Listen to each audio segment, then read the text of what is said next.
চিন্তাহারা আলাদা হাবের বানায় বললেন নতুন করা হয় কলকাতা ডিস্ট্রিক্ট কাউন্সিল বানায় হয় জানলামে দেওয়া হতো ভারত সংবিধানের নোটিশ কিছু দেওয়া আর হারিয়ে না চৌধুরী দাঁড়াতে অবলম্বে দাঁড়ি কুটুম বাইরে মধ্যে গুণন জানতে জানায় খারাপ না শুনে দাও বড় বড় গুণন গুণন পাহাড়ের পাহাড়ের জায়গায় আলাদা পাহাড়ের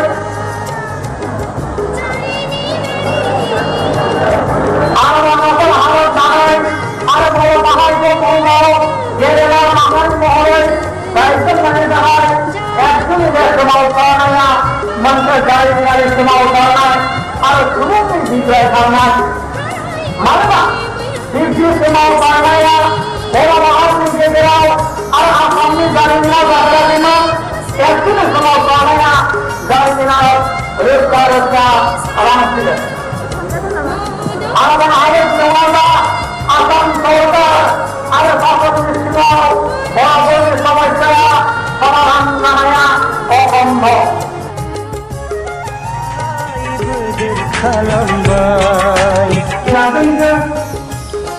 भारतीय प्रधानमंत्री विश्वनाथ प्रसाद सिंह और होम मिनिस्टर मुफ्ती मोहम्मद साहिब ने मेहमान आज मेहमान ने जाओ जो राय कोलकाता जो लोग गांव का मिले आज इतने क्या आपको करवाए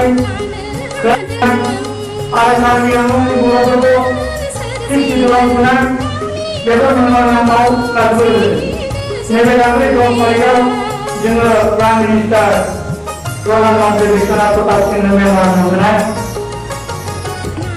लोगों ने प्रधानमंत्री विधानसभा रायगढ़ और होम मिनिस्टर मुफ्ती मोहम्मद साहिब और विधानसभा रायगढ़ और Deputy Prime Minister Jagdish Lumana Rayan और Union Minister Welfare Minister Ramdas Paswan Lumana Rayan. Sekarang ini pun kita lihat central government nanti berada di masa itu mulai berjalan. Itu nama nanti belum nanti bung.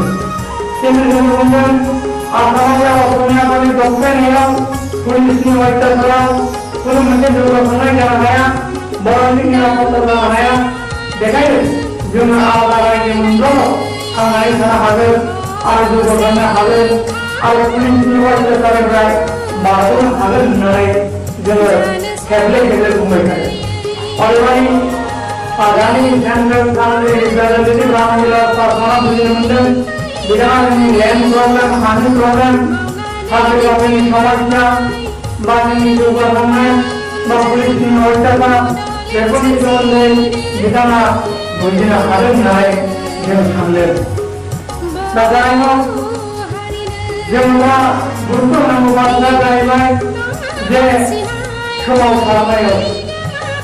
समाव सामने को जो दो बार सामने आएगा जो राइट गुरुत्व ले मंगे आएगा जो मेरा फोटो मंगे और हमको राइट मंगे करना ऐसे ग्राउंड को समाव सामने आएगा जैसे मोटरने हो तो आप बकरों जाना को डॉक्टर को ना राइट मंगे dari mana orang berlambang kalau dia mesti saya anak kita orang ini kalau mana jangan orang itu bikin mesti berjalan kalau semua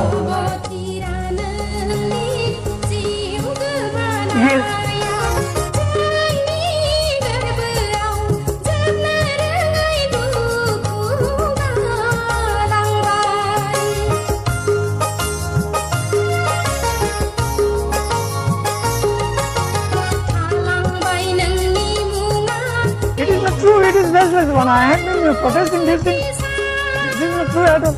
And Mr. Mohanty, he has sent his words now. He himself has said that Roe has dissociated from Epstein. He said, and Roe did not associate us earlier also. We protested in his stuff. He could not produce any document also. He searched that it is Roe spent 3 crores of rupees in Epstein movement or like that. No, unfortunately, these money that is That is spent not or, you know, these things are not documented. So you obviously will not have receipts or thing, but... No. How it can be proved? This is not true at all.